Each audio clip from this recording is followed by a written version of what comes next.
हर पल बन बिगड़ रहा तेरा यह शरीर, चाहे तो गरीब रह चाहे बन जा अमीर।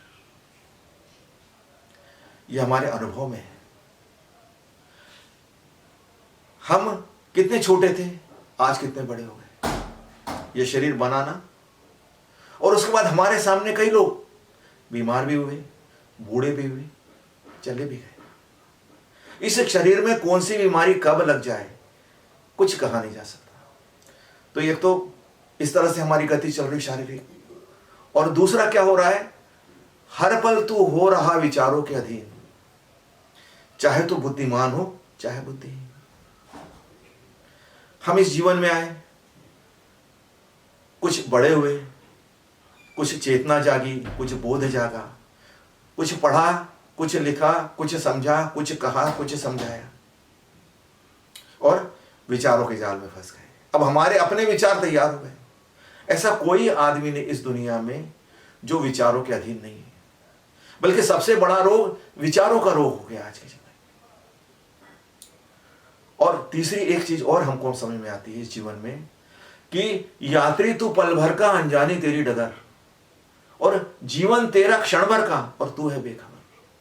कोई बता सकता है कितना सर्वश्रेष्ठ हम हो जाएं, चाहे योग में, ज्ञान में, ध्यान में, शारीरिक रूप से, खान पान में, कि हम मरे ना, कि हमें बीमारी ना हो।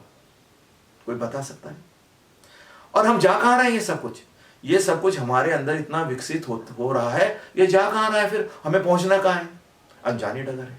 और जीवन क्षण भर का, आप कई बार देखते हैं जीवन क्षण भर का ही रहता है। आप किसी से भी पूछिए, एक क्षण से ज्यादा या क्षण से भी कम का जीवन होता है हम लोगों का। और चौथी चीज समझ में आती है हमें, कि पल पल में निर्गुण होता निराकार है, और पल पल में सगुण होता साकार है। एक समय में हम इस दुनिया में नहीं थे। आज आपने बर्थडे से आप निकाल लीजिए, आप कितने साल के हो गए। अगर आप 50 साल के हो गए होंगे तो आप सोचिए कि 52 और 53 और 54 साल पहले आप कहां थे? नहीं थे ना, पर आप साकार हो गए। आपके मदर, फादर, बुआ, जो मौसी जो अभी ना रही हो, सोचिए एक समय वो आपके साथ में थी, विचार विमर्श करते थे, सलाह लेते थे, तकरार करते थे, समस्याओं के बारे में बात करते थे, समस्या उत्पन्न करते थे। आज वो कहां है? एक पौधे को देख लीजिए, आपने बीज रोपा, आने लगा ऊपर, कुछ समय बाद फूल आ गए, फल आ गए, फल मीठे हो गए, फल सड़ गए। अनजानी डगर, हर किसी की जगह अंधारी है। इसलिए ज्ञानी लोग, ध्यानी लोग ये बताते हैं कि क्षण को जीना सीख, तब चारों ओर आनंद। मन में मगन रहेगा तो बना रहेगा द्वंद। कि क्षण में जीना सीखो तो आनंद है, क्योंकि मन समय के अनुसार ही चलता है।